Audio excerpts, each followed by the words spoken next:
মিটছে না জ্বালানি তেলের সংকট। চুয়াডাঙ্গার তেলের পাম্পগুলোতে উপড়ে পড়া ভিড়। এদিকে আজ থেকে শুরু হয়েছে ফুয়েল কার্ড বিতরণ কার্যক্রম। 1 এপ্রিল থেকে ফুয়েল কার্ড ছাড়া তেল না দেওয়ার সিদ্ধান্ত নেওয়া হয়েছে। এ নিয়ে বিস্তারিত জানাতে আমাদের সহকর্মীরা যুক্ত হচ্ছেন। চুয়াডাঙ্গা থেকে কামরুজ্জামান সেলিম এবং রাঙামাটি থেকে রঞ্জন চৌধুরী। আমরা শুরুতে যাব আমাদের সহকর্মী সেলিমের কাছে। সেলিম, চুয়াডাঙ্গায় পাম্পগুলোতে চাহিদা অনুযায়ী তেল পাচ্ছেন কিনা গ্রাহকরা, আর আজ থেকে তো ফুয়েল কার্ড দেওয়া শুরু হয়েছে, এই কার্ড দেওয়ার নিয়ম এবং চালুর বিষয়ে বিস্তারিত কি তথ্য রয়েছে আপনার কাছে জানতে চাচ্ছি। আসলে শ্রাবন্তী, আপনি যেটা বলছিলেন চাহিদা মতো তেল, আসলে চাহিদা মতো তেল পাচ্ছে না। আমরা শহরের বিভিন্ন যে তেল পাম্পগুলো আছে সেই তেল পাম্পগুলোতে ঘুরে দেখেছি, একেবারে কাকডাকা ভোর থেকে তারা কিন্তু দাঁড়িয়ে তেল নিচ্ছে এবং তেল নেওয়ার ক্ষেত্রে কিন্তু বিভিন্ন ধরনের বিধিনিষেধ আরোপ করা হয়েছে। বিশেষ করে প্রতিটি বাইকারের 500 টাকা করে কিন্তু পেট্রোল এবং অকটেন দেওয়া হচ্ছে। পাশাপাশি গতকালকে কিন্তু জেলা প্রশাসনের পক্ষ থেকে তেল বিপণন এবং বিতরণ নিয়ে একটি কিন্তু জরুরি সভা অনুষ্ঠিত হয়েছে। সেখানে কিন্তু সিদ্ধান্ত হয়েছে যে আজকে থেকে অর্থাৎ আজ এবং আগামীকাল ফুয়েল কার্ড দিতে হবে এবং পুরো জেলার ফুয়েল কার্ড জেলা প্রশাসকের কার্যালয় থেকে এখান থেকে বিতরণ করা হবে এবং 1 এপ্রিল থেকে কিন্তু হচ্ছে এই যে তেল সেটা কিন্তু বাইকারদের এবং বিভিন্ন গাড়ির তেল কিন্তু এই ফুয়েল কার্ড ছাড়া দেওয়া হবে না।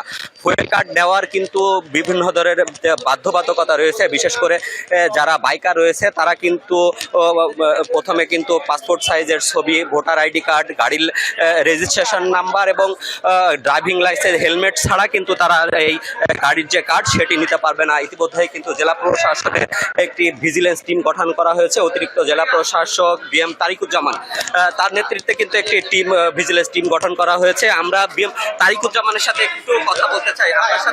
আপনার সাথে আমি একটু কথা বলতে চাই, এই যে পুরো প্রক্রিয়াটা এটা আসলে কিভাবে আপনারা করছেন এবং পুরো প্রক্রিয়াটা কি জানেন? নগদ নিয়ে এলো হার না মানা হার অফার। সর্বনিম্ন 10,000 টাকা রেমিটেন্স নগদে পাঠালে থাকছে স্বর্ণের হার জেতার সুযোগ। আচ্ছা, আপনি গতকাল মিটিং এ উপস্থিত ছিলেন, আপনি জানেন যে আমাদের গতকাল যে বিশেষ সভা হয়েছে জ্বালানি তেলের মজুদ, পরিবহন, বিতরণ সংক্রান্ত শৃঙ্খলা আনয়নের জন্য, তারই পরিপ্রেক্ষিতে সিদ্ধান্তের পরিপ্রেক্ষিতে আজকে জেলা প্রশাসকের কার্যালয় চুয়াডাঙ্গা হতে এই বিশেষ ফুয়েল কার্ড সরবরাহ করা হচ্ছে সম্পূর্ণ বিনামূল্যে।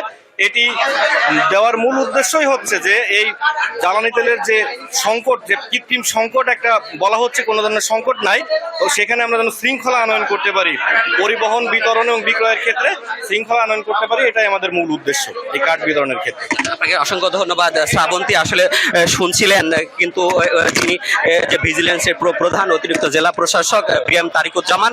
এছাড়া কিন্তু আপনাকে একটু তথ্য যদি জানিয়ে রাখি, সেটি হচ্ছে যে বাইকাররা রয়েছে সেই বাইকাররা কিন্তু প্রতি সপ্তাহে কিন্তু 10 লিটার করে তেল পাবেন। এছাড়া কিন্তু আমরা দেখেছি চুয়াডাঙ্গার যে 22টি তেল পাম্প রয়েছে সেই 22টি তেল পাম্পে কিন্তু ট্যাগ অফিসার নিয়োগ করা হয়েছে বিভিন্ন দপ্তরের কর্মকর্তারা মিলে। এবং গতকালকে যে সভাটি অনুষ্ঠিত হয়েছে এখানে বিজিবি এবং বিভিন্ন স্তরের কর্মকর্তারা কিন্তু এই সভায় হয়েছে এবং শৃঙ্খলা ফিরানোর জন্য এই ফুয়েল কার্ড কিন্তু খুবই গুরুত্বপূর্ণ বলে মনে করছে প্রশাসন। তো এই ছিল আমার কাছে চুয়াডাঙ্গা থেকে শ্রাবন্তী। সেলিম, আপনাকে ধন্যবাদ।